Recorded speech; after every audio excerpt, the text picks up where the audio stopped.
You know, it's a bit of a weird feeling to review a game more than once.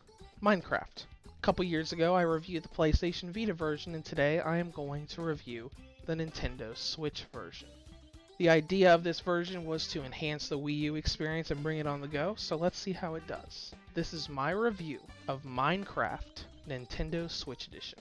Not really a lot I can say about the story, so this will be brief. Everybody knows the story of Minecraft. You are a person in a big wilderness world. Your goal is to survive, build shelter, suit up, and eventually find the Ender Dragon in an alternate dimension and defeat it to technically win the game.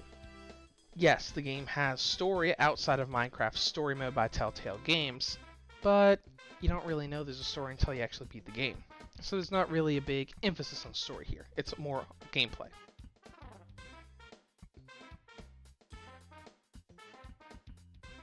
Minecraft is a 3D sandbox game where you go in, create this huge open world, and then you just go at it. Mine materials, use materials to build stuff. Now from a handheld perspective, let's talk about the differences. Many handheld gamers are coming from Minecraft PlayStation Vita Edition and coming into Minecraft Nintendo Switch Edition. What do you get in Nintendo Switch Edition that you could not get in PlayStation Vita Edition? Firstly, the Switch version offers Adventure Mode, a third game mode you can create a world under. It's like survival mode, but all of the materials must be mined by tools. You can't use your hand to mine anything. The Switch version also comes packed in with the Super Mario Mashup Pack, just like the Wii U version was. The worlds are larger. On the PS Vita and the Wii U, worlds could be made up to 864 by 864 blocks. On the Nintendo Switch, worlds can be created up to 3072 by 3072 blocks. Easily 3 times as big as the worlds on Vita and Wii U, but still a little shy of the sizes on PS4 and Xbox One. The last enhancement is a higher capacity for on-screen characters. I never noticed this until I played this game on the Switch. There is a lot more everything on screen. There are more animals, there are more enemies, trees are thicker.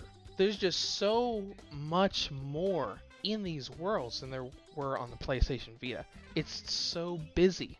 Now what's the point of Minecraft? You build a world, you choose a game mode. Survival mode is about collecting materials yourself, suiting yourself up and defending yourself from monsters. Creative is more about building. You have access to all materials from the get-go, and you can just build to your heart's content. And I explained Adventure Mode earlier in this section. A lot of people play Minecraft to build creations. Huge, giant projects. And these projects take a lot of time. That's what co-op play is for. The co-op on the Nintendo Switch version can do local and online multiplayer up to 8 different players, so that 50-hour project you want to work on can easily become a 10-hour project. Now as far as time goes, if you want to beat the story, just go through a typical survival game, build a shelter, build up your equipment, search for the stronghold with the Ender Portal, and fight the Ender Dragon. I would say an average of 5 to 8 hours, depending on how easily you find the stronghold. Do remember that I beat the game in about 5 hours on the PlayStation Vita version, and that was only 1/3 the map size as the Switch version. You could potentially be spending a dozen hours before you find it. But really, no matter what you're doing, you can sink a lot of time very quickly.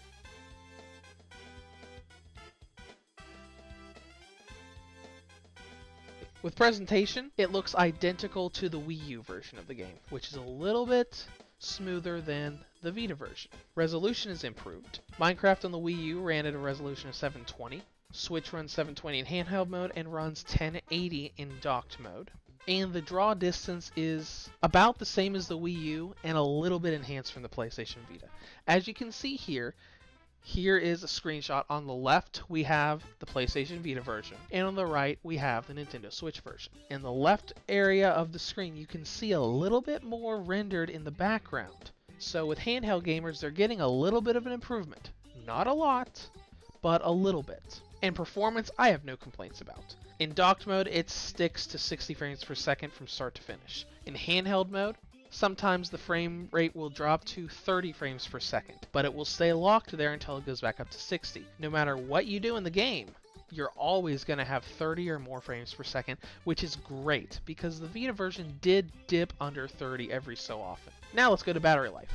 This is a 3D game, so I wasn't really sure what to expect, but here's what I got, from 100% to 0%. Maximum brightness with the Wi-Fi on, 3 hours and 20 minutes. Maximum brightness with Wi-Fi off, 3 hours and 29 minutes. Lowest brightness with the Wi-Fi on, 3 hours and 52 minutes. And lowest brightness with the Wi-Fi off, 4 hours and 20 minutes. This is around the same range that Mario Kart 8 Deluxe gets you. When you're playing Minecraft, the battery will last from about 3.5 hours to 4.5 hours depending on your settings. So I'm pretty satisfied with this. It's not really great, but it's not really low either. In conclusion, Minecraft Nintendo Switch Edition is essentially the most versatile handheld and console version of the game yet. Across the versatility of TV and handheld mode, the smooth frame rate, and triple the world size from the Vita or the Wii U editions. This is easily the best handheld Minecraft to date and the best Nintendo console Minecraft to date. Reviews to go rates Minecraft Nintendo Switch Edition a perfect 10 out of 10. If you'd like to comment on this further, feel free to below or head to my website at www.reviewstogo.com.